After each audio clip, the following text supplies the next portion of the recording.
17장 1절부터 7절까지 말씀입니다.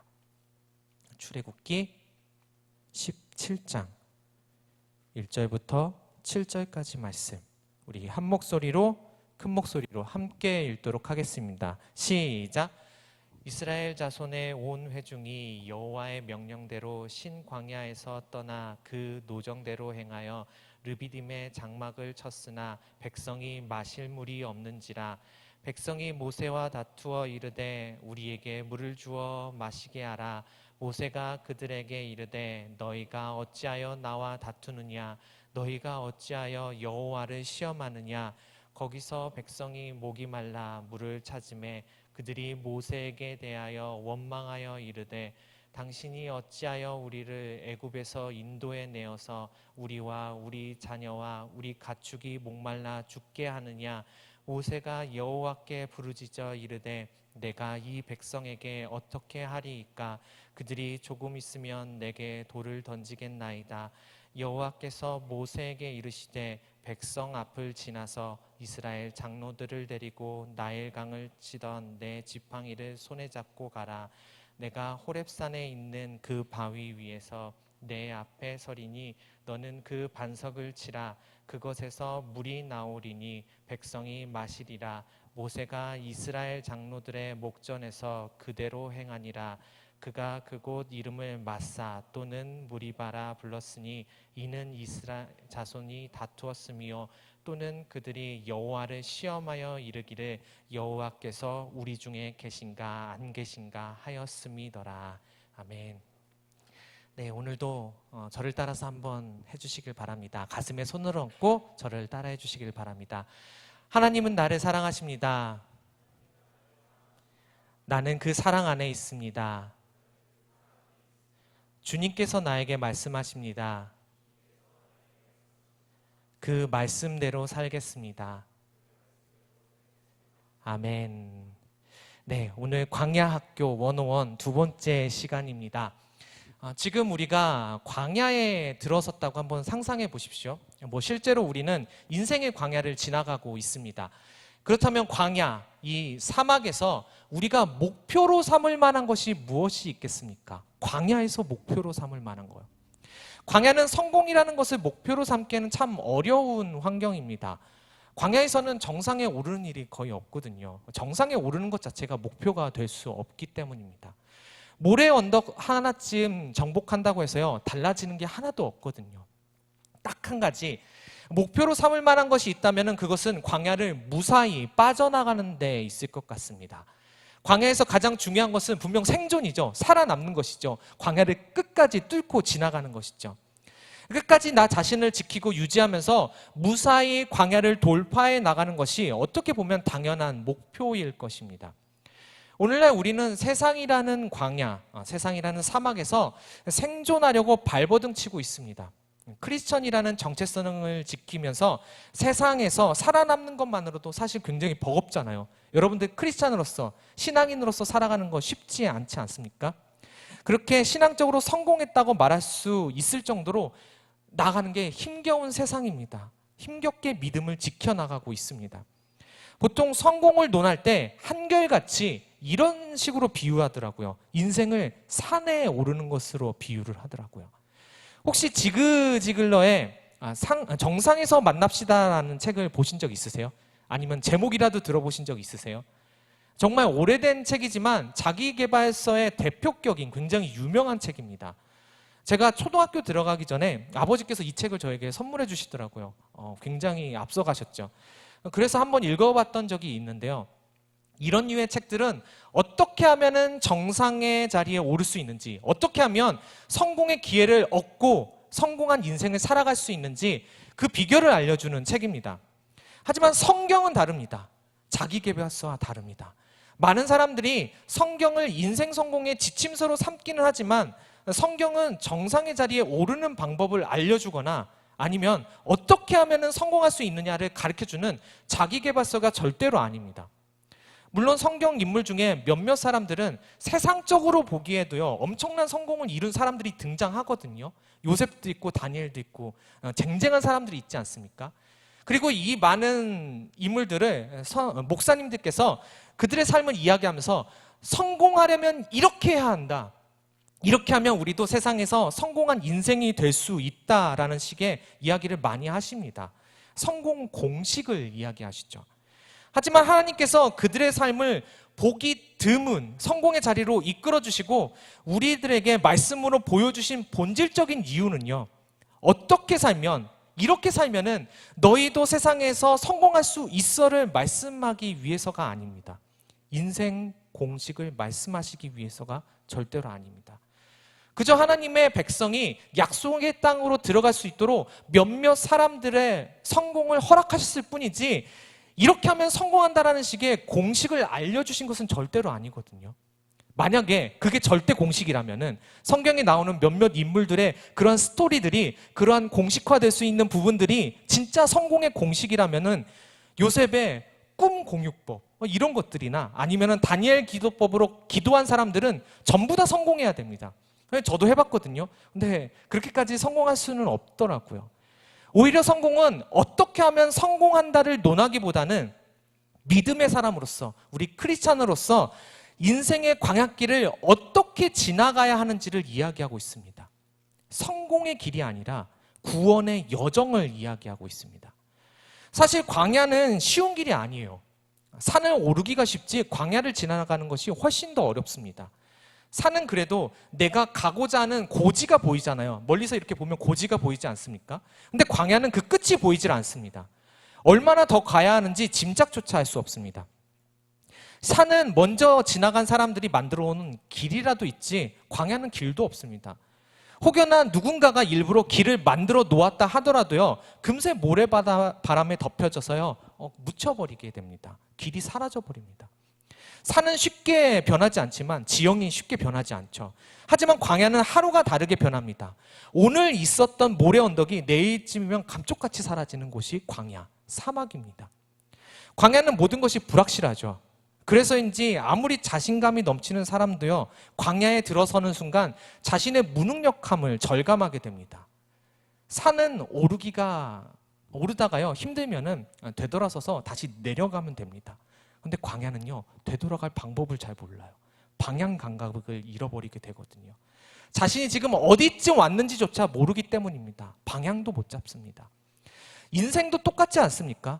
다시 돌아갈 수도 없는, 매일매일 모든 것이 급변하는 광야 그 한복판, 불확실한 하루하루를 우리는 살아가고 있습니다. 그렇다면 하나님께서 왜 우리 인생을 산에 오르는 것처럼 이야기하시지 않으시고 광야를 지나가는 것으로 이야기하셨겠습니까?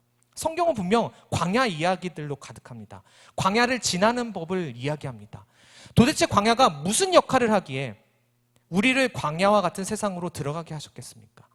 모든 것이 불확실하고 오늘 목마름을 해결했더라도 내일 가면은 또다시 갈급해지고 허기가 지는 그러한 광야로 왜 가도록 만드셨을까요? 성경을 보면 광야로 이끄신 이유가 분명하게 나옵니다. 정확하게 나옵니다. 신명기 8장 2절 말씀을 함께 보도록 하겠는데요. 여러분들 함께 읽도록 하겠습니다. 시작! 이 40년 동안에 내게 광야길을 걷게 하신 것을 기억하라.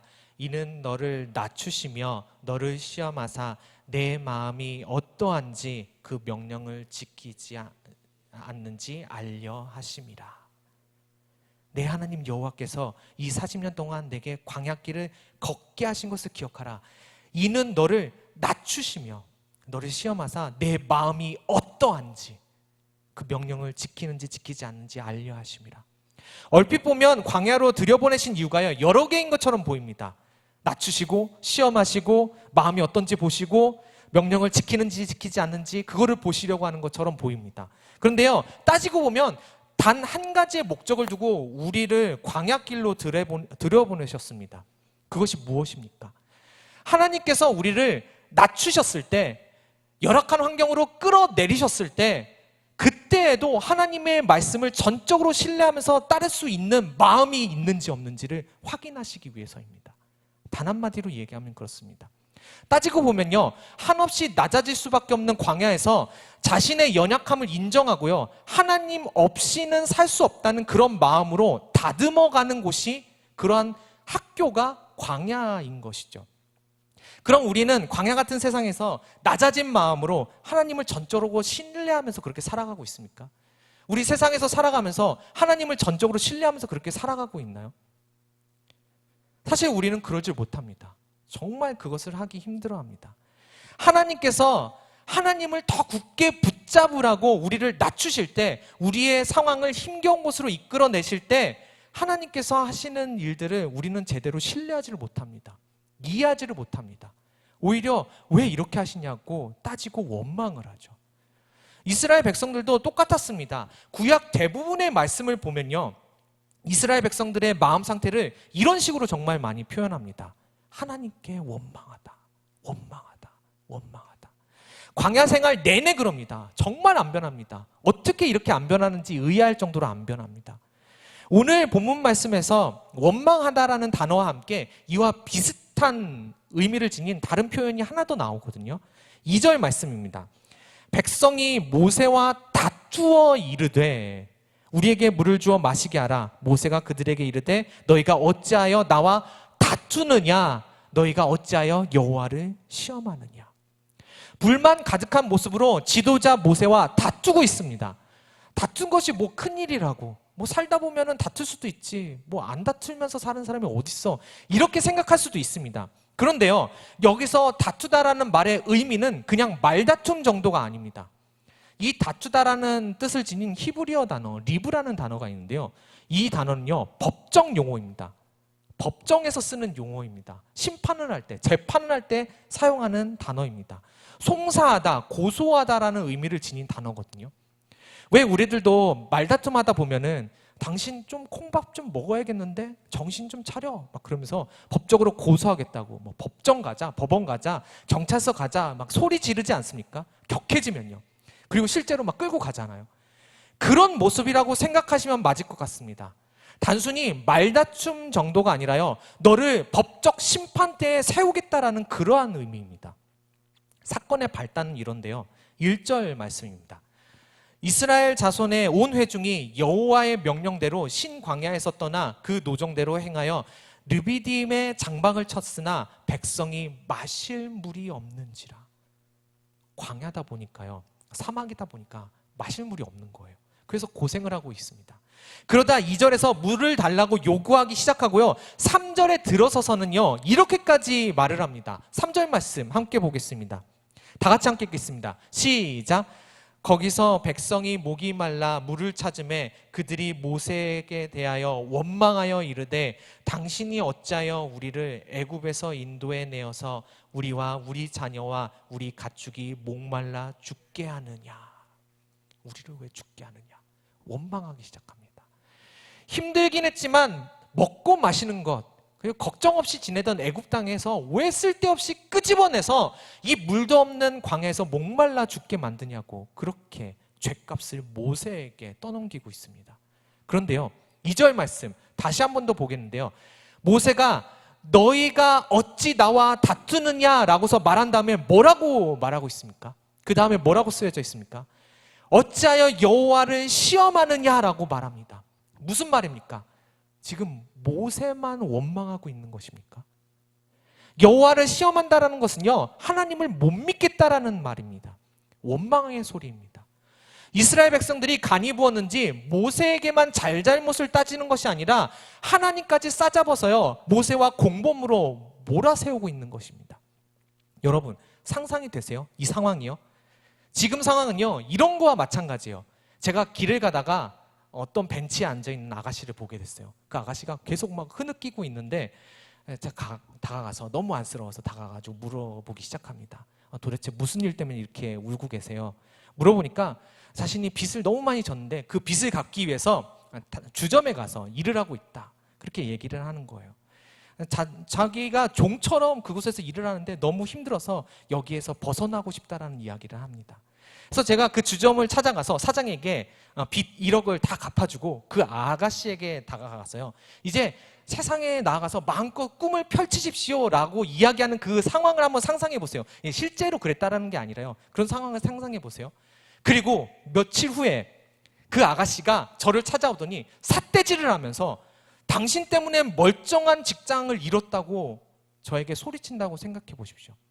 그래도 예전에는 먹고 살 수 있었는데 지금은 할 일도 잃어버려서 굶고 있다고, 당신 고소하겠다고, 콩밥 좀 먹어야 한다고 소리치는 그 모습 상상이 되십니까?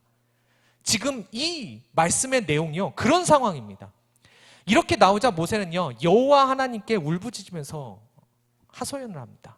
이들을 어떻게 해야 합니까? 저에게 돌을 던져서 죽이려고 하는 이 백성들, 이 파렴치한 백성들 어떻게 하면 좋겠습니까? 라고서 모세가 묻자 하나님께서 이렇게 대답을 하십니다. 여기서 하나님의 진정한 사랑이 드러나는데요, 5절과 6절 말씀, 이 말씀도 우리 다 같이 함께 큰 목소리로 한 목소리로 읽도록 하겠습니다. 시작!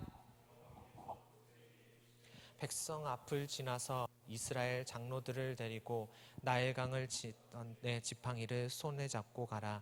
내가 호렙산에 있는 그 반석이 거기서 내 앞에 서리니 너는 그 반석을 치라. 그것에서 물이 나오리니 백성이 마시리라. 모세가 이스라엘 장로들의 목전에서 그대로 행하니라. 5절 6절 말씀을 한마디로 요약하면요, 고소하겠다고 원망하는 그들의 목마름, 그들의 문제, 그들의 갈급함을 해결해 주시겠다라는 말씀입니다. 하나님은요, 지금 사랑 가운데 인내하고 계십니다. 참고 계십니다. 우리를 너무 사랑하셔서 그래, 차라리 내가 마음 아프고 말지, 날 향한 원망의 소리를 쳐도 그래, 내가 참고 내가 마음 아프고 말지, 이렇게 용서하시고 참고 계신 겁니다. 우리가 못 참으니까요, 하나님께서 대신 참고 계십니다.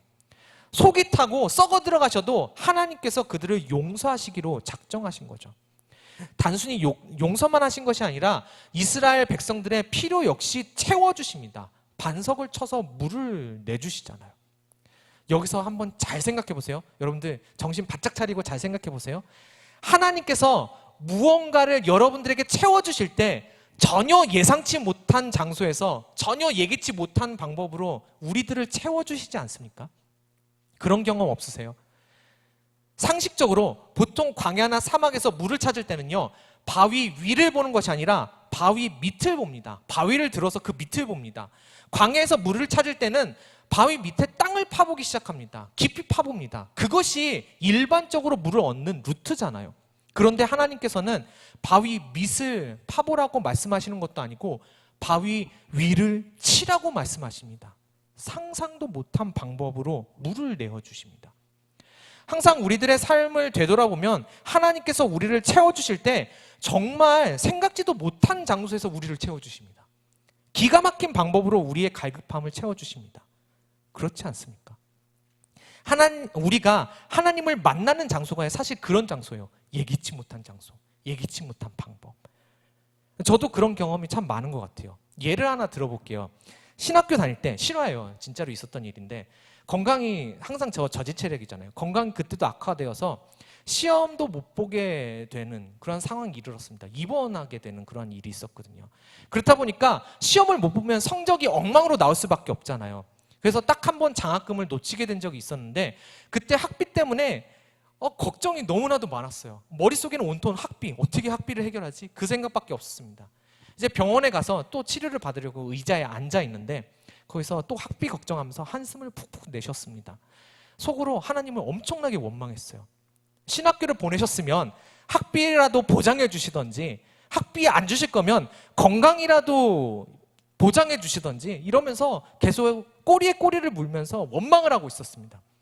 그때 옆에 앉아 계시던 한 아저씨, 50대 중반쯤 되어 보시는 신사분 한 분이 앉아 계셨는데요, 제가 한숨을 막 이러고 쉬고 있으니까 저에게 무슨 일이냐고 물어보시는 거예요. 혹시 죽을 병 걸렸냐고 이렇게 물어보시는 거예요. 그래서 주저리 저의 상황에 대해서, 학비 문제 때문에 제가 이렇게 걱정하고 있습니다 라고서 이야기를 하니까 갑자기 그 아저씨가요, 주머니에서 무엇을 하나 딱 꺼내더니 저한테 주는 거예요.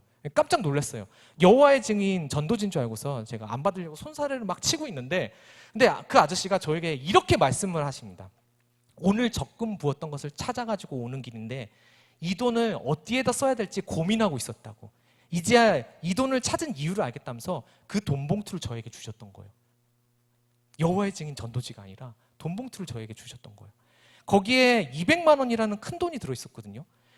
그날 병원에서 처음 본 분이에요. 한 번도 만난 적이 없는 분이었어요. 알고 보니까 다른 교회 다니는 장로님이셨더라고요. 항상 그런 마음이 있으셨나 봐요. 신학생 한번 도와주고 싶다. 그런 마음이 있으셨는데 그 자리에서 그냥 제가 누구라고 한 번도 보지 못한 저에게 그렇게 주시더라고요. 이렇게 하나님을 원망했는데도, 한없이 꼬리에 꼬리를 물면서 원망했는데도 전혀 예기치 못한 장소에서 전혀 예기치 못한 방법으로 저를 채워주시는 주님을 지금까지 만났습니다. 여러분도 비슷한 그러한 경험 있지 않습니까? 그만큼 우리를 사랑하신다는 거예요. 지금 하나님께서 이스라엘 백성들에게 그렇게 뜻밖의 장소에서 예기치 못한 방법으로 그들을 채워주십니다. 그런데요, 여기서 지금 이 장면, 방금 전에 5절, 6절 읽었던 그 장면 계속 유심히 생각하고 계세요? 이것은요, 이스라엘 백성들의 목마름을 단순히 채워준 의미, 그 이상의 의미를 포함하고 있습니다. 담고 있습니다. 엄청난 의미가 담겨져 있습니다. 여러분들 많이 읽어보셨을 거예요, 이 장면을요. 먼저 하나님께서는 모세에게 나일강을 치던 지팡이를 잡고서 가라고 말씀하십니다. 지팡이 들고 갑니다.